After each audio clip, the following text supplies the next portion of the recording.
সুনামদা স্কুলের মাস্টারমশাইরা, শ্রদ্ধেয় 1973-এর আমার বন্ধুরা আর আমার প্রিয় এখনকার ছাত্ররা, প্রথমেই বলি যে উদ্বোধনী সঙ্গীতটা তোমরা শোনালে সেটা আমি একটু সবসময় এটা শুনলে আমি একটু আবেগপ্রবণ হয়ে যাই। বয়স হয়ে গেছে বলে বোধহয় বেশি হই, কিন্তু একটা কথা মনে হয় যে দেশের প্রতি ভালোবাসা, মাটির প্রতি ভালোবাসা না থাকলে এই ধরনের কথা ভেতর থেকে উৎসারিত হয় না, ভেতর থেকে আসে না।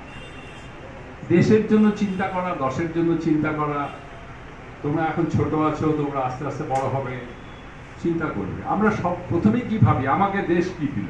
আমরা উল্টোটা ভাবতে শিখিনি, শিখতে হবে আমাদের।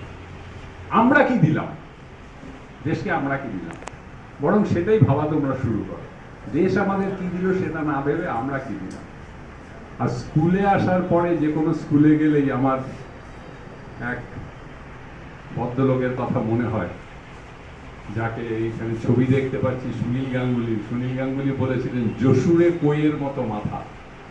1820 সালে ভদ্রলোক জন্মেছিলেন।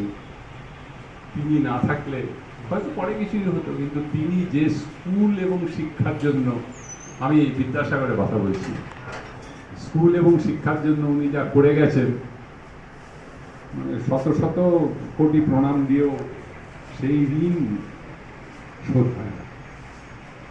আমি এই স্কুলে ক্লাস 5-এ এসে ভর্তি হয়েছিলাম। আমার এক দাদা এখানে ইতিহাস পড়াতেন, তিনি নিয়ে এসেছিলেন।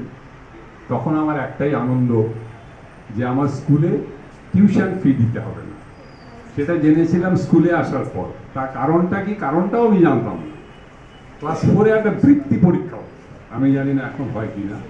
সেই বৃত্তি পরীক্ষাতে যারা বৃত্তি পেত তাদের 5 থেকে 11 অব্দি স্কুলে মাইনে দিতে হতো না।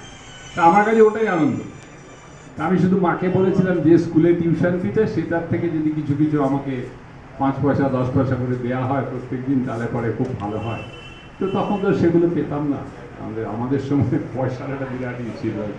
যাই হোক, স্কুলে এসে ঢুকেছিলাম, স্কুলে পড়েছি, 5 থেকে 11 অবধি পড়েছি এখানে।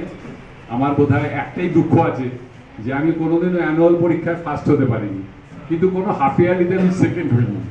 আমি প্রত্যেকটা হাফ ইয়ারলিতে ফার্স্ট হয়েছি, অ্যানুয়ালিতে সেকেন্ড হয়েছি। আমাদের মানে অনেক চেষ্টা করেও পারিনি। আমাদের সময় একটি ছেলে, চয়ন দেব বলে একটি ছেলে ছিল, পরের দিকে 8, 9 ওই সময়টাতে ও খুব ই করতো আর কি। স্কুলে আমরা যাদের টিচার হিসেবে পেয়েছি, তাদের পড়ানোর যে স্টাইল ছিল, একজন ইংরেজি মাস্টারমশাই ছিলেন ভাদুড়ি স্যার, যেটা আমরা এই 3 জনে স্বীকার করি, সবসময় বলি যে ভাদুড়ি স্যারের জন্যই আজকে আমরা পড়ে খেয়েছি। মানে মাথার উপরে একটা ছাদ আছে, দুটো খেতে পাচ্ছি, ভাদুড়ি স্যারের অবদান আছে। তিনি হয়তো 45 মিনিটের ক্লাসে 25 মিনিট থেকে 30 মিনিট ক্লাস করতেন, মানে পড়াতেন, আর 20 মিনিট গল্প করতেন।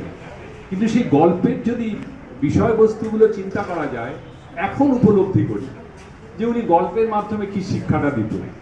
সে সাংঘাতিক ছিল আর কি, অসাধারণ ছিল। একজন মাস্টারমশাইয়ের কথা মনে আছে যে যার আমি সারা জীবনে স্কুল লাইফে একদিন একটা ক্লাসে আমি যাইনি, পেট ব্যথা বলে আমি শুয়েছিলাম, সেটা হচ্ছে রবীন মিশ্র, ওনার নাম ছিল, বচনদা। উনি বাংলা গ্রামার পড়াতেন। আমার আগের দিন জ্বর হয়ে যাওয়াতে বাড়িতে পড়তে পারিনি। সাংঘাতিক রকমের উনি দিতেন, শাস্তি দিতেন। সেই দুটো আঙুলের মাঝে বেদটা ঢুকিয়ে আঙুল দুটোকে চেপে, ইভেন সেফটি পিন দিয়ে এখানে ফুটিয়ে উনি শাস্তি দিতেন। একটা ক্লাস আমি একদিন করতে পারিনি। আমরা পেয়েছি আমাদের সময় যখন মাস্টারমশাই পেয়েছি, তাদেরকে তোমরা ঠিক মানে ওইভাবে তোমাদের বলতে পারবো না। একটা অঙ্ক ক্লাসে আমাকে করতে বলেছে বোর্ডে, অঙ্কটা আমি ফাম্বল করছিলাম, ক্লাস 11-এ পড়ি তখন, অঙ্কটা করতে পারছি না, অ্যালজেব্রার একটা অঙ্ক। মাস্টারমশাই ছিলেন সাধ্য স্যার, শীতাংশু সাধ্য। উনি বললেন, তুই অঙ্কটা পারলি না? আচ্ছা ঠিক আছে, কালকে সকালে 1 ঘন্টার জন্য আমার বাড়িতে আসবি। আমি বললাম, স্যার কটায় যাবো? বলে বাজার থেকে আমি 8:30টায় আসবো। 8:30টায় গেছি। আমি তখন সোনাউল্লাহ স্কুল থেকে আমার বাড়ি 8 কিলোমিটার, আমার বাড়ি থেকে সাধ্য স্যারের বাড়ি 11 কিলোমিটার। ওই 11 কিলোমিটার সাইকেল চালিয়ে ওনার বাড়িতে গেছি। আমি 9টার মধ্যে পৌঁছে গেছি। অঙ্ক করাতে করাতে কোন দিক দিয়ে 1:30 বাজে উনি খেয়ালই করেননি, হঠাৎ 1:30টার সময় এসে গামছাটা দিয়ে বললেন, যা এটা নিয়ে যা, চানটা করে আয়, খাওয়া দাওয়া করে আরো একটু করবো। চান করলাম, ওখানেই খেলাম, রাত্রি 7:30 অব্দি উনি আমাকে অঙ্ক করালেন। এরকম আমার আমার ছোট ছোট ঘটনাগুলো মনে পড়ে, আর মানে প্রায় চোখ দিয়ে জল চলে আসে। পিনাকি মনে করতে পারে, পরিদোষও পারবে, কদমতলা বাস স্ট্যান্ডে একটু আগে একটা বাসের শেড হচ্ছিল, তখন জাস্ট ওপরটা হয়েছে, নিচে ফিট পড়ে আছে। আমি তখন ক্লাস 6-এ পড়ি, হাফ ইয়ারলি পরীক্ষা, হাফ ইয়ারলি অঙ্ক পরীক্ষা দিয়ে যাচ্ছি।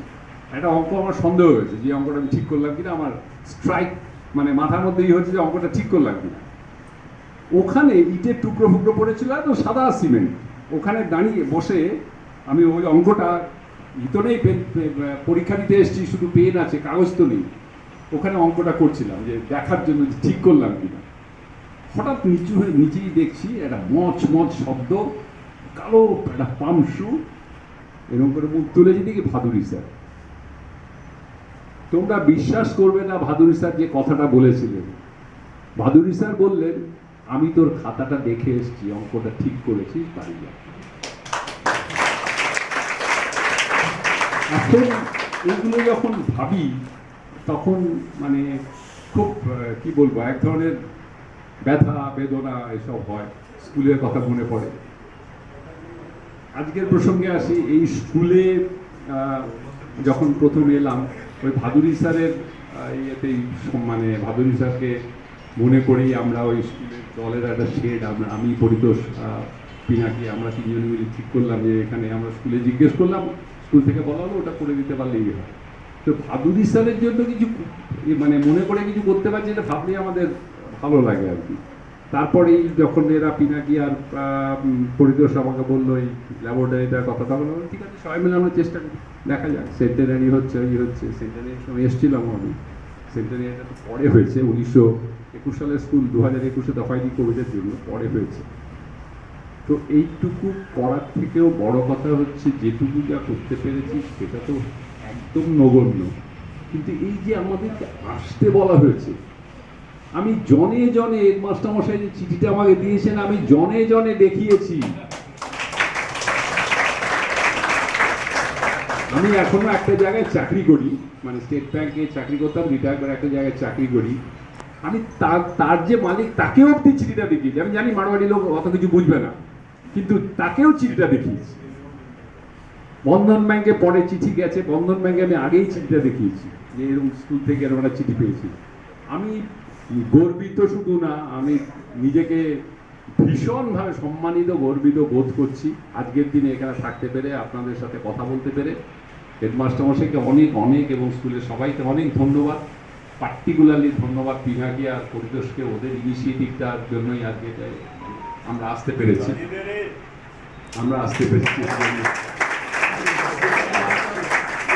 স্কুলের আগামী দিনেও স্কুলের কোনো কাজে বিন্দুমাত্র যে 1 সেন্টিমিটারও কোনো আমি কাজে লাগতে পারি, তার জন্য আমি বলে রাখলাম, আমাকে বললে পরে আমি চেষ্টা করছি। স্কুলের আরও উন্নতি হোক, উত্তরোত্তর স্কুল আরও ভালো হোক, স্কুল থেকে প্রচুর কৃতি ছাত্রছাত্রী বেরোক। এখনকার যারা শিক্ষক শিক্ষিকা আছেন তাদের কাছেও এটাই অনুরোধ যে স্কুলের ছেলেমেয়েগুলোকে একটু, ছেলেদের একটু করবেন, দেখবেন। আমি সবাইকে ভেতর থেকে, আমার অন্তরের ভেতর থেকে শ্রদ্ধা জানিয়ে, ভালোবাসা জানিয়ে আমি আমার বক্তব্য শেষ করছি।